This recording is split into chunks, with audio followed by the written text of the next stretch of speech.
Gao Samun Sura Yatu Ana Mahobao, Yeyimu Chibare. Yeneke Piaisamu Pintane, Siboy Logama, Amina Gansang Diao Chibo, Brunel Brown ye, De to Li Sauga, Vendo Aye Gizon, Buhamia Atauku Bu Sao Chibare. Nyamauke Siboyene Nipenya Logama, a poesy Jongdueneare, a Jimazon Piatanaga, Nipenya Shotemu, Damamaho, Muje Sanya, a Yeni Malong Lamong Mahobao, a Dia Piatanaga, Yongjimu Kimechine, Chonai Mago, Jaoyun Nedo, Jinjimu Jao Pibare. Longan Quinema, one Tandrega, Mimidoya Amarigo, Ponque Jabi, Sonzayame, Sante Tutumurego, Chongji La Javare.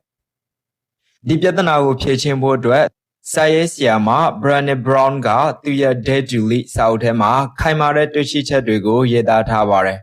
Tuya Adiga Theoria, Tikai Lemulo Core, Venerable TD, Anicha Mahobe, Sande Titremu, Tawan Yumone, Jayin the Gausa Mundo ye, a check Omni Pita Sura, a chabab chibare. Di Techichaka, Yoshinda Sek Koabe Sagaro Mahobao. A chalamia bo a check handare, Siboye Sanya, Lela Mudegane, Topolare, Mahabuham Yao, Atacha Pibare. Gausang de Yaonene, Mimia Anicha Dugo Lakambi, a Pueda Miane, Puenlinzo, Sadwe Naimadali, a poesy doing Yongjimu, Di Sao Naimalo Sobare, Dine Di Video Maro, Brane Brown ye, De to Lit Sauba, a Diga the Portia Rego, Siboye Nipenya. Swansao in Yamado, Longan Quindrima, Letre Blue, Tong Chamle Surago, a daisy a tella dune, Popia Pedoma Pibare. Di Chadriga, Tenya Lo Ama Yashidare, a Jumia Drigo, a Mienzon T. Tota Zevo, Kunibema Pibare. The Portiate, Tikai Luemungo, Yin Sanchin, Brownie Brown ye, Patamazone, a ye Jizon Shawe Deshi Chaga, Tikai Luemune Patade, a Yusa Amarigo, Shipya Chima Pibare. Lumiazuga, Tikai Luemungo, Anichalo Timin Jabare. Abeman, Siboy Logama, Madecha Mea Munwe, Andre Rene, Sebain Sanya Yin Simumia, Shinere a Chema. Shego Shesa Ye Chin Divini, Ye Yimu Chibare. Gansamia Nene, Emil Leader Shilo Kore, Mimingo Gagwe Beda Gansamu Pozangane, Daring Leader Shilo Kore, Ye Yin a Gansamu Pozando, Gubiambo Lo Atalo, Sauga Sorabare. A Gagwe Beda Gansamu Pozan Sura, Gansanriga, Aya Alongo, Tina Lehan, Sanjabiro, Amamia Alongo, Teshadurebo, Poncha da Javare. Daga, a poesy doing Sante Dutremurego, Jimazo, a hand up cessation in Chipare. Ye no Gansamu Pozan Sura, Gansanriga, Matilo Shien, Matija one can yebi, a Piechabo dwa a Puedarine, Pupon Sanya Javare. Diniama, vulnerability, logic pelalo core, morengo, dreaming naimare. Tikai Lumungo, Lakan Chinga, Yen Chingo Chipozebi, Yen Mungabe, a poesy a dreamer, Puenlem Yendamone, Yongji Mungo, Disau Bebare. Letwe a Tongcha Moon and Nene, Gansandrega, Kakeda Swene Mundego, Changlech Mapulobe, one time the yellow sound Tamiago, Manganda Topiamo, Ramamo. Fibamia Payama, Puelen Yoda Yabame. Shilling Piata Chindi, Jinamu Pipi, Puemelin Pichinga, Sanamu Kimichin Pidelo, Brande Brownga, Sodavare. Sonsa Mimado Longa Queen Gansangwega, a Kulo, Puelens or Swene Chimpi, Jatana Rego, a chango doing Pichi 9B, a Loita Yamungo, a Samdan, to that Senine Sobare. The Portiani, Damo Tamu a dine Shindanji. Ludia Miao the Portiama, a poesy damamho, Pogoye Sanya, Tambo Tamungo, Letre account of Porchin Pibare. Company Miazuga, Duria Tampo Tamundego, Naya Bomabe, Shakespeare Shibare. Letre Losang Chamiane, Kanyi Muro, Mashijabao. Disa Oya Asoya, Tampo Tamungo, Amanigate, Chinton Podra, Mimi to a Yeji Son, Tampo Tamungo, Nakula da Yushe Dinalo Sobare. Amyabia Yoshi Chinga, Mindi Yagoma, Amanige Ayom Masai Naime, Pise Dabare. Diniama Value Alignment Framework Core Morango, Atom Pujavare. Patama Asin and Napian, Mimia Ajiga Tampo Tamun Nakugo Tamaba. Dudia Asin Napian, Tampo Tamun Rego, Nezin Longa Quema, Below Letter Atom Chamle Surago, a debe Puinsova. Ubama Yoda Pyamamu Sore, Tampo Tamungo Yoshi Talo Shi. အစင်မပြေတဲ့သတင်းတွေကိုဖုံးကွယ်ထားတာမျိုးမလုပ်ပ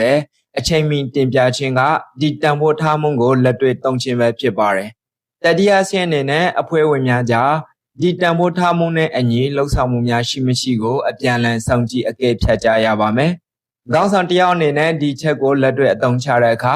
ဆုံးဖြတ်ချက်တစ်ခုခုချမှတ်တဲ့အချိန်တိုင်းဒီသတ်မှတ်ထားတဲ့တန်ဖိုးထားမှုတွေကိုအခြေခံပြီးဆုံးဖြတ်ချက်ချရမယ်လို့ဆိုပါတယ်။ရေတို့အကျိုးမြတ်အတွက်မိမိရဲ့တန်ဖိုးထားမှုကိုဆွလွန်လိုက်ခြင်းကရေချေမှာအဖွဲ့အစည်းရဲ့ယုံကြည်မှုကိုပျက်စီးစေနိုင်ပါတယ်။တန်ဖိုးထားမှုနဲ့အညီအလုပ်လုပ်ခြင်းကအဖွဲ့အစည်းကိုမှန်ကန်သောလမ်းကြောင်းပေါ်မှာရှိနေစေပြီးမဟာဗျူဟာများအကောင်းဆုံးဖြစ်အောင်ပြင်ဆင်ထားခြင်းဖြစ်တယ်လို့ဆိုပါတယ်။ဒီနေရာမှာကျွန်တော်တို့စဉ်းစားရမယ့်အရေးကြီးတဲ့မေးခွန်းတစ်ခုရှိပါတယ်။ခေါင်းဆောင်တွေအများဆုံးကြဆုံရတဲ့အတိကအကြောင်းရင်းကဘာဖြစ်မလဲ။အဖြေကယုံကြည်မှုတည်ဆောက်ဖို့ပြက်ကွက်ခြင်းပဲဖြစ်ပါတယ်။ယုံကြည်မှုမရှိတဲ့အဖွဲ့အစည်းကအခြေခံအုံမြင့်မရှိတဲ့အဆောက်အဦနဲ့တူပါတယ်။ဒီအချက်လက်ကိုသဘောတရား၃မှာဆက်လက်ပြီးအသေးစိတ်ဖော်ပြပေးထားပါတယ်။သဘောတရား၃ယုံကြည်မှုတည်ဆောက်ခြင်းယုံကြည်မှုဆိုတာကြီးမားတဲ့လုပ်ရက်ကြီးတွေနဲ့တစ်ချိန်တည်းတည်ဆောက်ယူနိုင်တဲ့အရာမဟုတ်ပါဘူး။နေ့စဉ်လုပ်ငန်းခွင်အတွင်းအသေးအဖွဲလုပ်ရက်လေးတွေကနေတဆင့်တည်ဆောက်ခြင်းဖြစ်တယ်လို့ဇာယေဆီယာမာကရှင်းပြထားပါတယ်။ယုံကြည်မှုကိုတည်ကြစွာတိုင်းတာနိုင်ဖို့အတွက် Brave Inventory လို့ခေါ်တဲ့ခိုင်မာတဲ့ model တစ်ခုကိုတည်ထွင်ခဲ့ကြပါတယ်။ဒီ model မှာအရေးကြီးတဲ့အစိတ်ပိုင်း9ခုပါပါတယ်။ဒါတွေကို BRAVING ဆိုပြီးသတ်မှတ်နိုင်ပါတယ်။နံပါတ်1 boundary နေနမိတ်ကန့်သတ်ချက်များသတ်မှတ်ထားခြင်းတစ်ဖက်သားရဲ့နေနမိတ်ကန့်သတ်ချက်များကိုလေးစားခြင်းဖြင့်မိမိရဲ့နေနမိတ်ကန့်သတ်ချက်များကိုလည်းရှင်းလင်းစွာသတ်မှတ်ထားနိုင်ပါတယ်။နံပါတ်2 reliability ယုံကြည်စိတ်ချရမှုကတိပေးထားတဲ့အတိုင်းလှုပ်ဆောင်ခြင်းဖြစ်ပြီးအလုပ်တွေကိုအချိန်မီပြီးစီးအောင်ဆောင်ရွက်ခြင်းပဲဖြစ်ပါတယ်။နံပါတ်3 accountability တာဝန်ယူမှုမိမိအမှားကိုဝန်ခံခြင်းတောင်းပန်ခြင်းနဲ့ပြင်ဆင်ခြင်းတွေပဲဖြစ်ပါတယ်။နံပါတ်3 vault ချိုးဝှက်ချက်ကိုထိမ့်သိမ်းထားမှုအခြားသူများရဲ့ချိုးဝှက်ချက်များနဲ့အချက်အလက်များကိုလုံခြုံစွာသိမ်းဆည်းပေးထားခြင်းပဲဖြစ်ပါတယ်။ရုံးခန်းတွင်အတင်းဖြစ်မပြောရဆိုတဲ့ဆောင်ပုဒ်လိုမျိုးဖြစ်ပါတယ်။နံပါတ်5 integrity ဖြောင့်မတ်တည်ကြည်မှု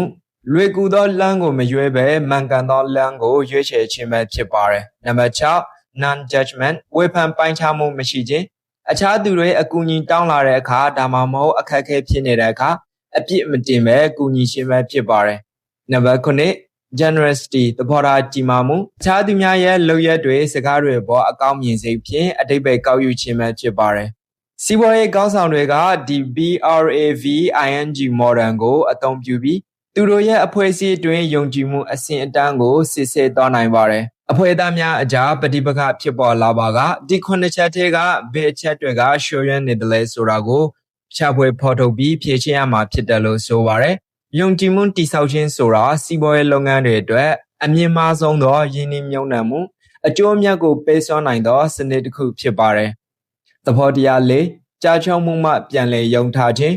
းစံသစ်တည်ထင်မှုနဲ့စွန့်စားမှုများကိုလှုပ်ဆောင်တဲ့အခါကြာချုံမှုဆိုတာမလွဲမသွေကြုံရမယ့်အရာဖြစ်ပါတယ်။ Brown ရဲ့လေ့လာချက်တွေအရအောင်မြင်တဲ့ခေါင်းဆောင်တွေကကြာချုံမှုတွေကိုကြုံတွေ့တဲ့အခါဘယ်လိုပြန်လည်ယုံထားမလဲဆိုတာကိုကြိုတင်လေ့ကျင့်ထားကြသူများဖြစ်တယ်လို့ဆိုပါတယ်။ဒီနေရာမှာ resilient feedback loop လို့ခေါ်တဲ့စနစ်တစ်ခုကိုလည်းဖော်ပြထားပါတယ်။ကြာချုံမှုဒါမှမဟုတ်အခက်အခဲတွေနဲ့ရင်ဆိုင်လာရတဲ့အခါလူတွေကစိတ်ပိုင်းဆိုင်ရာထိခိုက်မှုများဖြစ်ပေါ်လာပြီးမိမိကိုယ်ကိုကာကွယ်ဖို့ဇာတ်လမ်းတွေဖန်တီးတတ်ကြပါတယ်။ဒီဇာတ်လမ်းတွေကများသောအားဖြင့်အမှန်တရားနဲ့ကင်းကွာနေတတ်ပါတယ်။ခေါင်းဆောင်ကောင်းတစ်ယောက်ကဒီခံစားချက်တွေကိုအတိမတ်ပြုပြီးအမှန်တကယ်ဖြစ်ပျက်ခဲ့တဲ့အချက်လက်တွေကိုစူးစမ်းချဖွေရပါမယ်။မိမိကိုယ်ကိုငါဖန်တီးနေတဲ့ဇာတ်လမ်းကဘာလဲဆိုတာကိုမေးခွန်းထုတ်ရပါမယ်။အဲ့ဒီနောက်မှာအမှားအယွင်းတွေထဲကသင်ခန်းစာယူပြီးအဖွဲ့အစည်းတက်ပုံမကောင်းမွန်တဲ့မဟာဗျူဟာအသစ်တွေကိုရေးဆွဲရမှာဖြစ်တယ်လို့ဆိုပါတယ်။ဒီလိုမျိုးလောက်တာကခေါင်းဆောင်တွေကိုဒုက္ခတွေနဲ့ကြုံလာတဲ့အခါအမြန်ဆုံးရုံထွက်နိုင်စေပြီးလုပ်ငန်းရဲ့အစွမ်းဆောင်ရည်ကိုမကျဆင်းစေဖို့ထိမ့်သိမ်းပေးထားပါတယ်။အထက်မှာဆွေးနွေးခဲ့တဲ့သဘောတရားတွေကိုပေါင်းစပ်ကြည့်မယ်ဆိုရင်ရေရင်သောခေါင်းဆောင်မှုဆိုတာဗတ်စုံလွှမ်းခြုံနိုင်တဲ့စနစ်တစ်ခုဖြစ်ကြောင်းကိုတွေ့ရမှာဖြစ်ပါတယ်။မိမိရဲ့ထိခိုက်လွယ်မှုမပြေဆုံးမှုကိုရေရင်စွာလက်ခံခြင်းဖြင့်စတင်ရမှာဖြစ်ပြီးအဲ့ဒီနောက်မှခိုင်မာတဲ့တန်ဖိုးထားမှုတွေနဲ့လမ်းကြောင်းမှန်ကိုရွေးချယ်ရမှာဖြစ်ပါတယ်။ BRAVING model ကိုအသုံးပြုပြီးလဲအဖွဲ့အစည်းတွင်ယုံကြည်မှုကိုတည်ဆောက်ရမှာဖြစ်ပြီးကြာချုံမှုများကြုံလာတိုင်းပြန်လည်ယုံထားနိုင်မဲ့စနစ်တစ်ခုကိုကြိုတင်တည်ဆောက်ထားရမှာဖြစ်ပါတယ်။ Brené Brown ရဲ့အဓိက theory ဖြစ်တဲ့ထိခိုက်လွယ်မှုဆိုတာအားနည်းချက်မဟုတ်ပဲရဲရင်မှုဖြစ်တယ်ဆိုတဲ့အချက်ကဒီစနစ်တစ်ခုလုံးရဲ့ဗဟိုချက်မှဖြစ်ပါတယ်။ဒီစနစ်ကိုလက်တွေ့အသုံးချခြင်းမရှိလို့ရှိရင်အဖွဲ့အစည်းတွင်ယုံကြည်မှုကင်းမဲ့တာစံသစ်တည်ထွင်မှုတွေရပ်တန့်သွားတာနဲ့အကောင်းဆုံးအရေးရှင်ရှိသူများကိုလက်လွတ်ရခြင်းစားတဲ့ဆုံးချုံမှုကြီးများနဲ့ရင်ဆိုင်ရမှာဖြစ်ပါတယ်။အပြန်အလှန်အားဖြင့်ဒီစနစ်ကိုကျွမ်းကျင်စွာအသုံးချနိုင်မယ်ဆိုရင်အဖွဲ့အစည်းတွေကဘလို့အပြောင်းလဲနဲ့မဆိုရင်ဆိုင်နိုင်စွမ်းရှိပြီးအစမတန်တိုးတက်မှုကိုရရှိနိုင်တဲ့လုပ်ငန်းအဖြစ်သို့ရောက်ရှိတော့မှာဖြစ်ပါတယ်။ကောင်းဆောင်မှုဆိုတာမွေးရပါပါရမီမဟုတ်ပဲလေ့လာသင်ယူလို့ရနိုင်တဲ့ကျွမ်းကျင်မှုတစ်ခုဖြစ်ပါတယ်။ဒီနေ့လေ့လာသင်ယူခဲ့တဲ့အချက်လက်တွေထဲကသင်လုပ်ငန်းခွင်အတွင်းချက်ချင်းအသုံးချနိုင်မဲ့လုပ်ငန်းစဉ်တွေဖြစ်ပါတယ်။ယုံကြည်မှုတည်ဆောက်တာပွင့်လင်းမြင်သာစွာဆက်ဆံတာမိမိကိုယ်ကိုမှန်ကန်စွာသုံးသပ်တာတွေကသင်အတွက်မဟာဗျူဟာမြောက်အားသာချက်တွေဖြစ်လာပါလိမ့်မယ်။ The Book of Myanmar ကအခုတင်ဆက်ပေးထားတဲ့စာရေးဆရာမ Brené Brown ရဲ့ Dare to Lead ရဲရင်းစွာဦးဆောင်ခြင်းဆိုတဲ့စာအုပ်ကသင်အတွက်အရေးကြီးတဲ့စွမ်းဆောင်မှုစွမ်းရည်ကိုမြင့်တင်ဖို့ရှေ့လန်းတစ်ခုဖြစ်ပါတယ်။အခုသိရှိခဲ့တဲ့ပညာတွေကိုလက်တွေ့အသုံးချရမှာကသင်ရဲ့တာဝန်သာဖြစ်ပါတယ်။ Scale တွေကိုကျွမ်းကျင်အောင်လို့ဘဝကိုတဆင့်မြင့်တင်ပြီးဒီ channel ကို subscribe လုပ်ခြင်းဖြင့်သင်ရဲ့အောင်မြင်မှုခီးစဉ်ကိုအခုပဲစတင်ပါ။အပတ်စဉ်တလင်းကနေနေတိုင်းစာအုပ်အနေချုပ်အသစ်တွေတင်ပေးနေတာဖြစ်လို့နောက်တစ်ပတ်မှာဘလို့စာအုပ်အနေချုပ်အသစ်နဲ့ပြန်လာခဲ့မလဲဆိုတာစောင့်စားပေးပါဦး